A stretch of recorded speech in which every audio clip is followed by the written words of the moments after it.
So,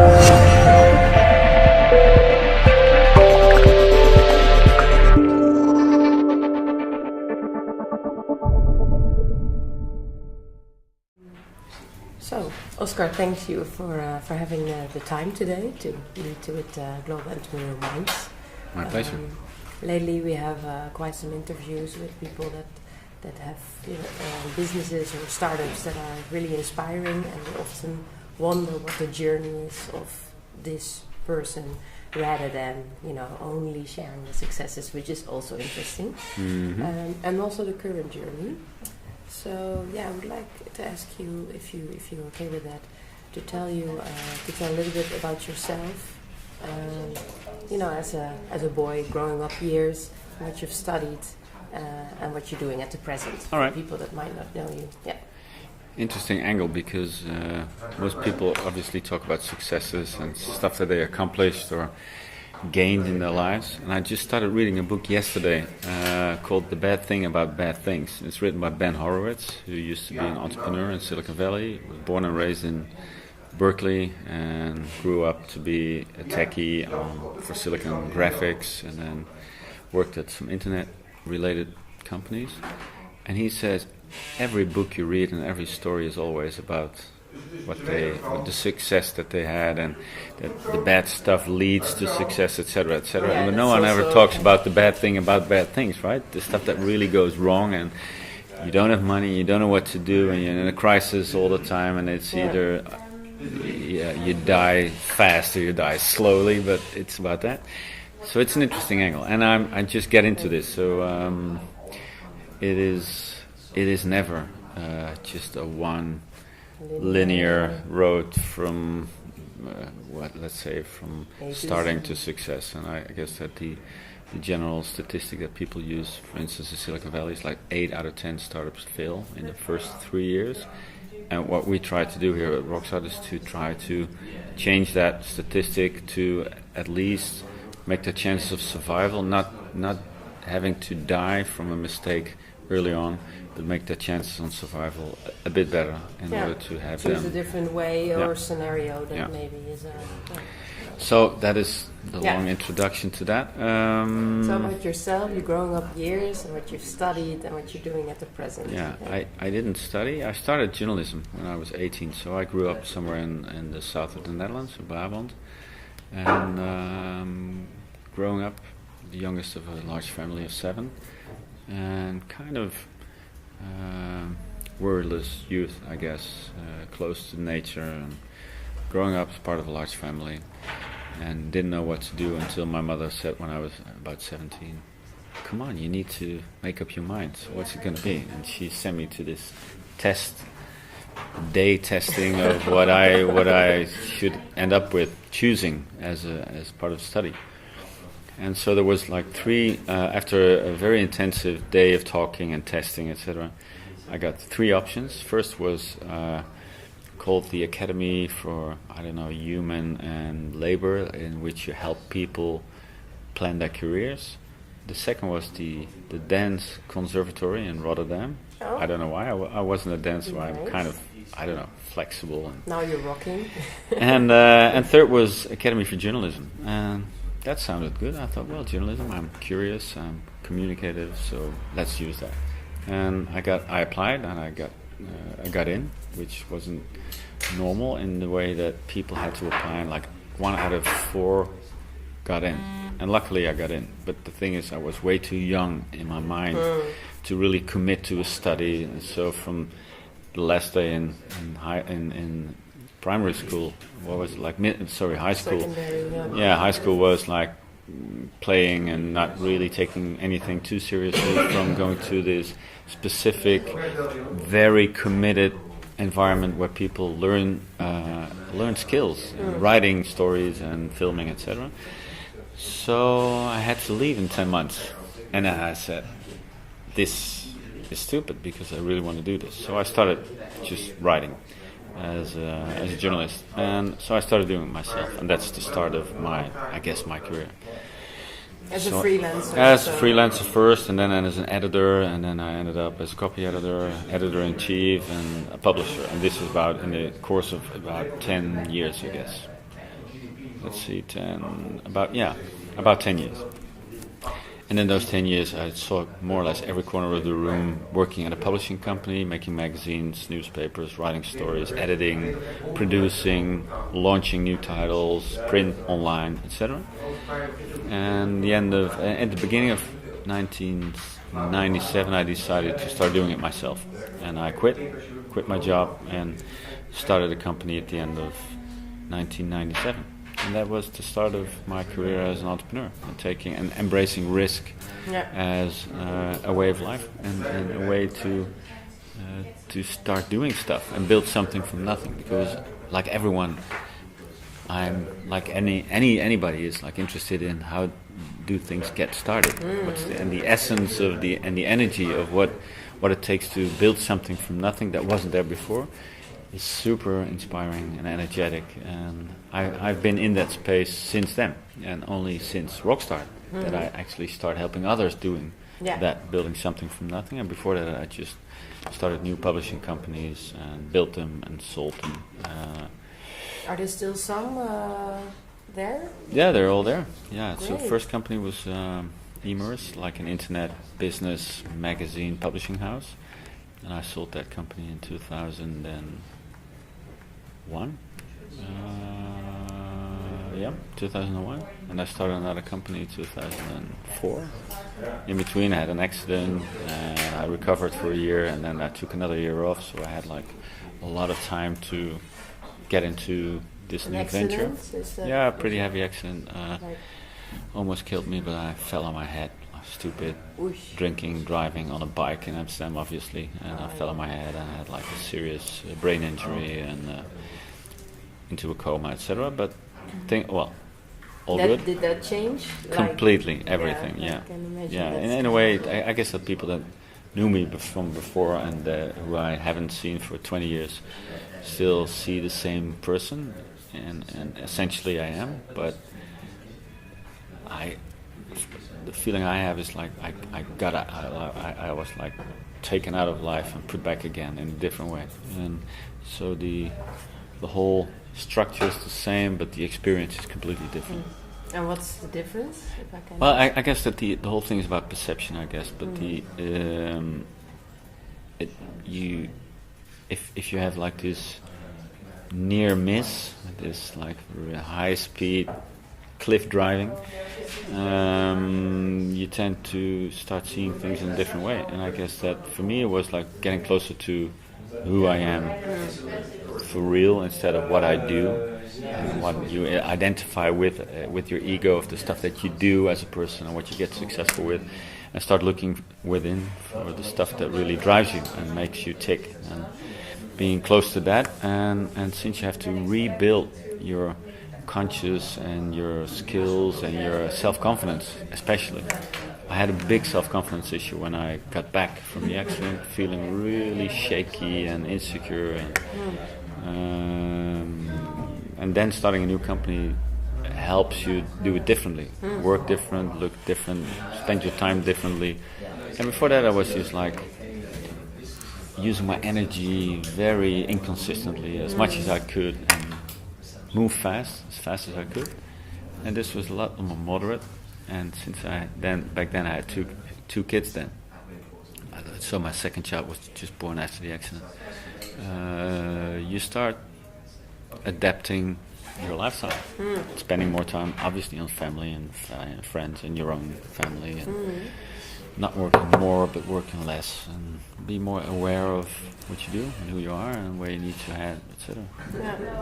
Yeah, what really pulls my attention is that with Global Entrepreneurial Minds we also really focus on the journey, like I already mentioned, but also about what is your personality, what drives you, what is your talent, what is your purpose, and these are big words, but we really try, especially in the first months, really facilitate entrepreneur startups in that phase to really illuminate that, because that's the unique you, right? Yeah, and true. only that can result in really great products, services, but it's almost secondary as long as you're aligned with who you are, and maybe you will not become an entrepreneur anyways because there's another opportunity and it really fits you, and that's the most important thing, rather than finding it really cool to start something, and it's kind of this ego around it and being really cool in the newspapers. And true.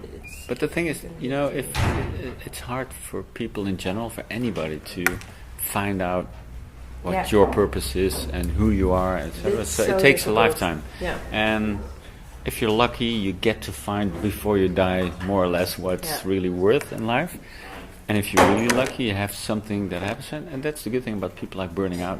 What happens a lot nowadays, that people work too hard, too long, etc., ask too much from themselves, or have companies ask too much from themselves, is that they have to, they have to start thinking about look within instead of looking outwards. And the essence is just look within. But if people tell you just look within, you don't know what to do, right? So it's really, and for me, it's like finding quietness and stillness, and say meditate on that, using time.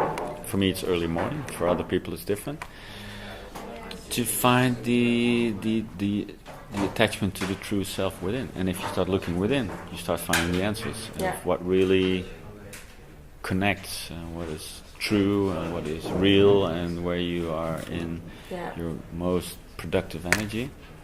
And a company or a job or not a job, it's all a result of exactly. that. It's kind of it's a meme without being true. the goal itself. Yeah, but it's a great way, and I think that as long as you don't know, it's fake it till you make it. It's just try it, because ask around you. Yeah. Like talent, I always have a difficulty with that. What the heck is a talent, right?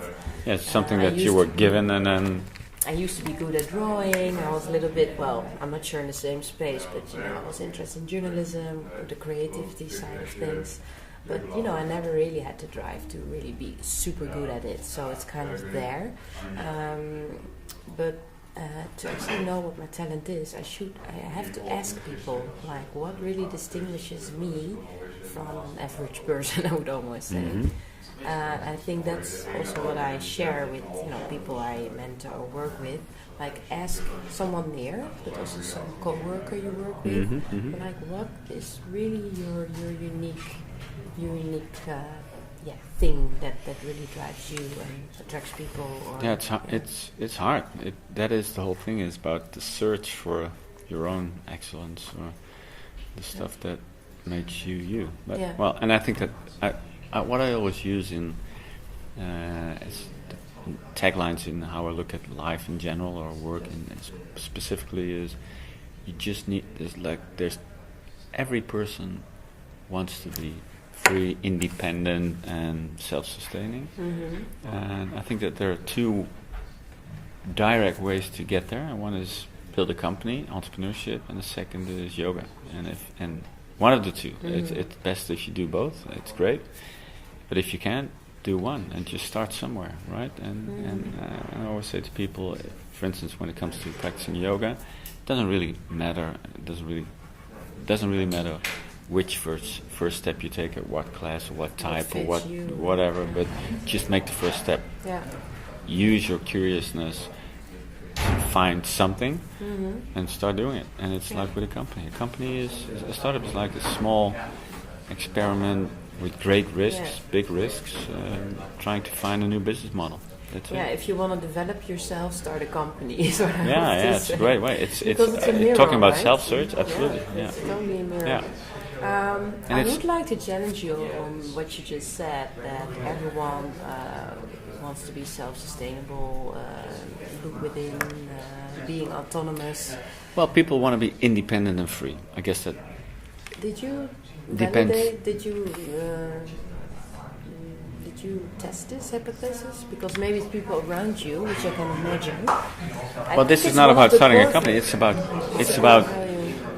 people don't want to be bullied around or told what to do in general, and some people can adapt to it, and they can have a great job with a lousy boss. But the thing is that I never met people in my life that don't want to be, what's the word? Self-sustainable. It's like being able to make your own choices. Freedom of choice. Freedom. And North Korea is not a sustainable model, right? No. It works until it doesn't. But it only works with pressure and poverty and control. Yeah.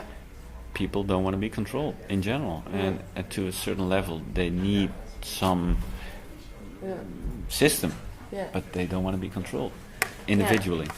I think this is really something we touch upon, which is I call core values. It's also what I often, in this first month of exploration, purpose. What are your core values? What is your talent? What is your passion? And core values is really, it's more of the context which within you want to work. Not so much what you do, but for me, for instance, I want to be autonomous, and I do not want to work context based. So even though, Rockstar would offer me tomorrow the most beautiful office, beautifully, but I will always be, as far as I can see now, I will be in India for a while. I want to be in different co-work spaces. I want to taste of different environments. I'm too curious. I'm really an anthropologist. But it's not everyone that has this need. I know. No. And then at Ashoka University in India, there were some startup entrepreneurs, and some people didn't want to be an entrepreneur, but maybe on a team of a startup or an average job, which is also fine, of course. But they didn't have to drive to really determine their own curriculum. They rather have someone that tells them what has to be done next. And of course, they don't want to be in a North Korean situation and not having to choose freedom.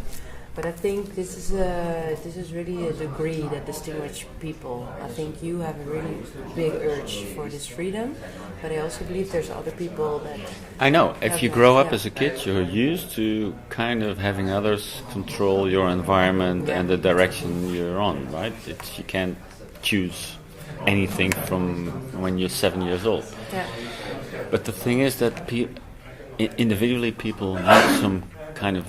They don't like to be controlled, I guess. But people do like systems. I had a chat this morning with someone who worked for a large American company that has a monitoring system on virtually anything that they do. Everything they do has been monitored. Sounds like Big Brother, big time. Yeah. But the company is really good to all the workers, and they accept it as a fact. Like the people in Singapore know that the country is run in a different way than the Netherlands, for instance, but they accept it because the results are good. So it's fine, but it's like a family. But it doesn't mean that people don't want to. I guess that deep within people need to be free, want to be free, and whatever that means. So it's individual, obviously. Yeah. Great. So can you maybe explain shortly what you're doing at the present, where we are now, for people that might not know you? Cool.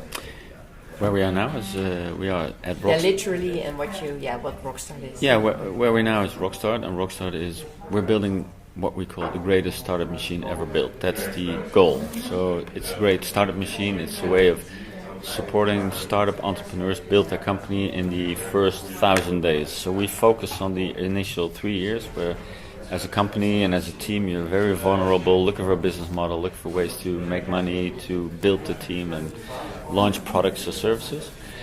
And you need an environment that really supports that. And what we're building is a great place for startups, for people to help people build their companies. So we invest in companies, we house them, we coach them, mentor them, we train them, and make them what we call investor ready for the bigger investments. And that attracts a lot of other companies as well as events and stuff that we can do other than investing in helping companies. That's Rockstar. And where we are now is literally a place where we just had a 3-month accelerator for 9 smart energy companies who are really focused on building companies on the verge, on the, let's say, tech, sustainable energy and new sources of energy, etc. How do you call it? Cutting edge? Well, it is. Yeah, it's always cutting edge, not per se, but most of the time it is cutting edge. It's innovation driven, technology oriented, globally scalable. That those type of companies. Yeah.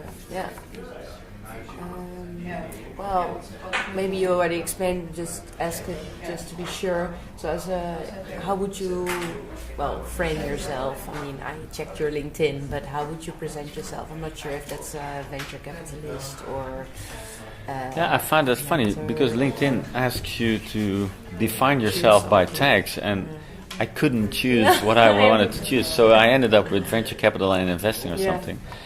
But in fact, I'm not a venture capitalist, although we invest in companies and taking a large risk because we are typically the first investors on board, taking the biggest risk, although it's small amounts, small shares. It is kind of risky, and we're spending other people's money, right, on these companies, so it is a risk. You feel the responsibility. So what we do is we invest in many ways. Part of it is money, a lot of it is in love and attention and coaching and mentoring and programs and traveling and everything that we need to help these startups. But so how would I frame myself? I get what I call myself, like in my Twitter profile, I call myself a startup yogi. So that's it. I'm like focused on new stuff, startups, helping others. And for me, yoga principles are leading in many ways. That's it. Beautiful. Yeah. For me, that's improvisation theater, like being in the here and now, not having a script. True, absolutely, really like and it drives some people crazy because I'm really hard to kind of cast in a specific role and do exactly and that is. Well, you need people like that as well. Yeah, no, it's good to have everything, a little bit of everyone. And how did you actually obtain this knowledge in terms of where you are right now? I mean, there's maybe not even an academy for that, how to become a startup yogi. Yeah, I don't know. I just don't know. Life experience. It's this is my third company, so I have some experience in how you build stuff. I think that at some point I found out there's a couple of talents that I have that I can really use for work. Is that I'm kind of have this feeling of where stuff is going, kind of what's happening, right? What is the vision for stuff that's coming up? I have a talent to communicate, to make other people really happy about this goal. Like I said, this is what I think, what I see is happening. Let's start building this, and I have the energy to engage people in that journey. And I have an ability to attract talent to do that, and that's about it. So if you have these three things together, you have the main ingredient to start building a company. But then the building of the company, you need other people to do that. And luckily, I have a great team around me. It's like 37 people that are really know what to do a lot better than I do, and produce results. Would you call them employees, or are they also entrepreneurs? They all have an entrepreneurial mindset. They have a salary most of the time. In some cases, they are entrepreneurs and sending invoices. But the team is about 37 people. Part of it is employees, part of it's people invoicing. But we work as a posse, as a team, as a fleet of small boats, more than a tanker. Beautiful. So it's easy to navigate. Absolutely. It's hard to keep the group together because they all have this huge energy. But the good thing is that if you manage to get into the same direction, you still have the flexibility to group, ungroup. To be agile. A little bit out of the blue question, but also interesting. How do you measure the impact of what you're doing? Is there a way? That's a good question. I'm never, for instance, I'm never thinking about money. Although, and I think the best way to make money or to have to enter like a space of abundance is not to think about money. Although I respect and sometimes I'm really even not jealous, but kind of impressed by how people can manage to build something like these money machines. I've never been about that, and I've always managed to have enough money to start building new stuff and to keep my family alive and have freedom and take a year off, so that's fine. So it's not that, but I guess the measurement for me is how I feel, and if I look around me, I see people like getting the best out of themselves and flourishing, and you know this by asking, or you especially if you look at the terrain where we are in startups, like 4 years ago when we started this, or almost 5 years ago. And everybody was like, startups? Why are you doing startups? Like they don't have money, there's no money to be made, this is stupid. and now it's all over the place. So we got there's so many things where we are closely watched and being commented on or get publicity about. So we know we're kind of doing okay. Yeah. I think you feel when a story starts resonating, and that started a couple of years ago, and you see it getting better every day, and you see happy people being inspired, and most people reflect on Rockstar by saying, if they enter the building, you're always like, there's energy, and I guess that for me at least that is the main thing. That's the measurement. If you have this strong energy that people really are challenged to do new stuff, I guess that's it. Yeah, beautiful. What is the biggest challenge you've faced till date, and how did you overcome it? Maybe you've already illuminated a little bit. Well, yeah, I guess that some of the mistakes I made was not sticking to my intuition when it came to specific decisions. And whenever I did that, like using my intellect and rationale to suppress that, was a bad idea. What? Do you have a concrete example? Yeah, one of the things that I had like a 13-year-old battle, well, not a battle, like a fight or something, like struggle with someone who I used to do business with, and at some point, right after the accident, I had to make a decision in either letting go or engaging in a court battle. So, and since I was feeling kind of insecure and flaky around that time, I used other people to help me, advise me what to do, and they all said, you should do this, go left, you should do this is the best business decision you can make.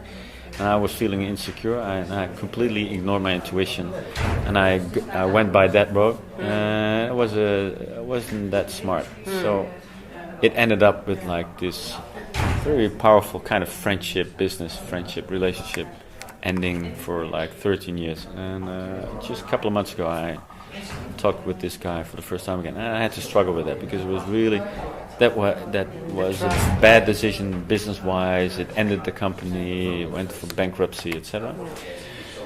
And I did that a couple of times with people I work with, and I knew that it wasn't really smart, but it helped me, and I needed to do it. And at some point, just went the wrong direction, and I knew it. I knew that it would happen, but I ignored it. Yeah. So that is the big thing, I guess. Like, stay close to your intuition. Yeah.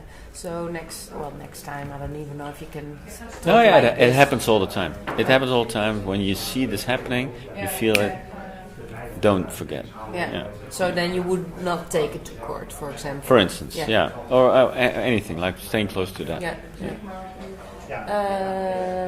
That was a challenge, and maybe it's the same concept for you, but what could you pinpoint to be the biggest failure? Is that the same thing for you? Is that an example? Yeah, there's failures every day, right? It's like people being disappointed, stuff you miss, money that you don't make because you did the wrong thing. Yeah. I guess that's like this. People being disappointed, that really. Yeah, but it is.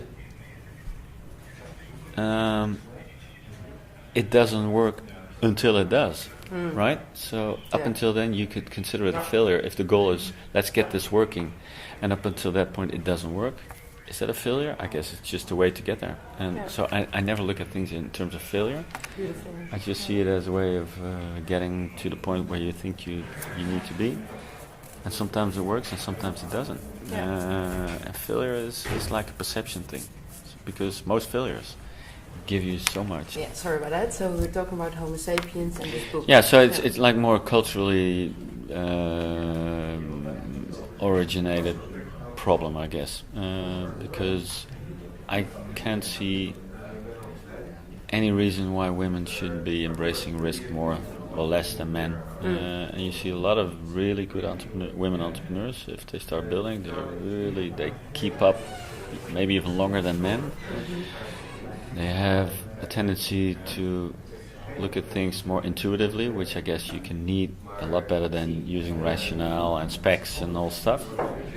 And obviously the blend of male-female energy works, but I guess that we're moving into a direction in the whole society that we need more feminine energy than we need masculine energy. I guess that the masculine energy has brought us to this world that it is nowadays, and it's not that good.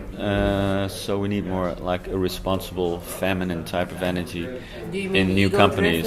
Ego, competitive, etc. And it's not responsible as you need to be like this, but it's like just being in contact with everything around you instead of just fighting, competing. What male energy is more about than female. So I don't know why, and I'm always disappointed if I look at the number of applications that we get from companies of how many female entrepreneurs are in there. But it's getting better every day, and we have a lot of women in this house at Rockstart, so they might not be the first wave of entrepreneurs, but they're the second or the third wave in new companies, and they're really good in building it, those companies. So statistically, I guess that we're doing pretty good here at Rockstart with the feminine energy and the number of women involved, but it's disappointing. Yeah. It's actually beautifully, if it's true, if the world does change exponentially and we have to actually see the status quo as being uncertain, if that's the new status quo, then maybe indeed we need more of those typical feminine characteristics, which is being more open and not talking head so much and from the ego perspective, because if you make everyone a competitor in your surroundings, then you cannot connect. No, true. And this is the only way, to survive sounds maybe dramatically, but I think in the long run... Well, at least we know now statistically that the other way, the more typical male direction, doesn't really make this world a better place. So at least it's worth trying. Yeah. Would you also say presenting you in a more vulnerable way? Is that something you would advocate to absolutely. everyone? Absolutely, yeah. Okay. As if you know, right? It's not that you know everything. It's just if you don't do that, you can be really effective, but you never really happy, I guess. Yeah. It's not about being the expert that is the person that's most successful. It's really about opening up and maybe gathering the people that you mentioned to get the toolbox that are there in place. So if you would mention one trait or habit that an entrepreneur should cultivate or develop to succeed in his or her life, whatever success means, maybe you want to define that, what would that be if you could really pinpoint it? There's some things, I guess, but for me it's a couple of things, like discipline to do something that works. So it's not about working, but it's if you like get into this mindset of stuff that starts happening, it's for me it's the discipline of getting up early and practice yoga or start running or something, do something that really works. And I know that if you can break through this habit of it's not working and people start complaining and being a victim in their lives, do something that works, even if it's just help someone to the other side of the street, bake some bread, start running for 5 kilometers, I don't know.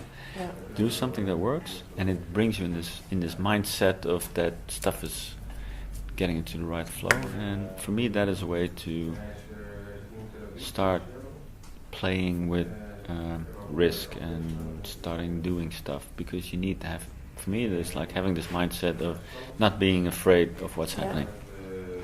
You become stronger in a sense, or more agile.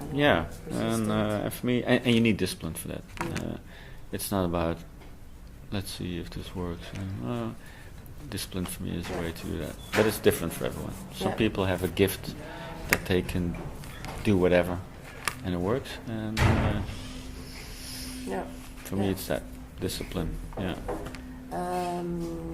And any other tips for entrepreneurs to get better in what they do?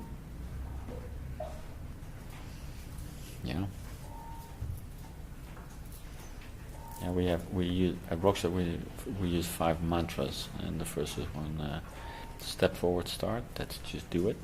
Start doing whatever it is. Team up. Do it together with people. Learn, pivot, start over. I always forget one, and the last one is keep up and keep going. And I guess that's it. not until you're dead, but you can keep up much longer than you think. And to keep up and to keep going, I guess that's it. Right. And teaming up, do you also mean that people should really devote all of their time to the specific new company? Or because me as an entrepreneur, at the moment I work with various entrepreneurs that do their own stuff, but when we're together then we focus on the specific, team ups just know for a fact that you don't know everything or just maybe a little. So if you team up with others that can help you see the other side of the room, which you're not looking at, it just helps you build a company easier. It's hard. It might be harder to lead a company with more people, but team up. Share, team up. Great. So, final question. How would the world look like in 10 years and what will you be doing? 10 years? Brainstorm. In 10 years I'm almost 60, I guess, so I guess I'm building a house. One of the things that I really want to do, like a venture, is building my own house. Not as a thing, but there's an opportunity on the horizon where I can at some point build a house on a place where there is a house right now. We'll probably be moving there. It's like a family house somewhere in the middle of nowhere. And a couple of years ago I thought I might be building a house. It's a thing to do. In Amsterdam or in the middle of nowhere? No, it's in the middle of nowhere. It's in the south of the Netherlands. But okay. Oh, you already have a location. Yeah, I know exactly where it is. And there's a house there right now, which is great. But I think let's build something new.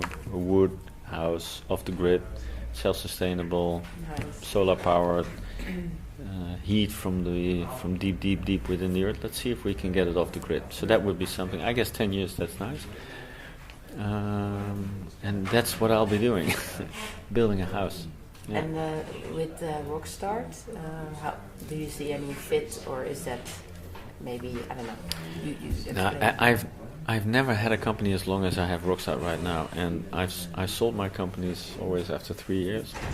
Coincidentally, that just happened. Wasn't planned like that, and I'm now working on this company for the 5th year.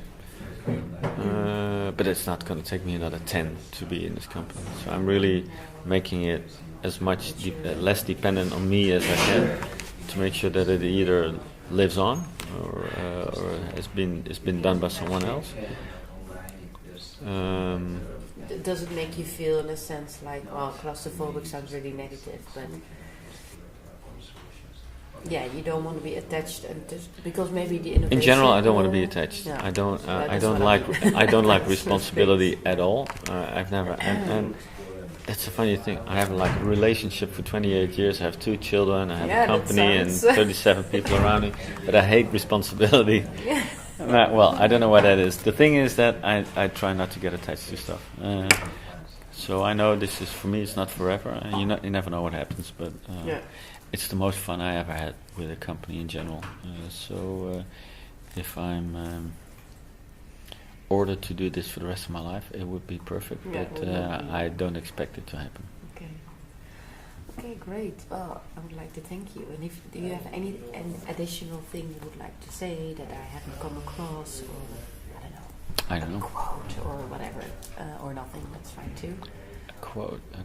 Let me find a quote. I always have great quotes from a guy that really inspires me. Yogi Bhajan. He laid a foundation for the type of yoga that I practice. Which type do you practice? Kundalini yoga. The quote for today is, I just get it on my phone. Wow. You are very powerful, providing you know how powerful you are. Hey, that is a good one. Wow. So that's the quote. Nice. Okay. Yeah. Thank you very much. Have a great day. Thank you.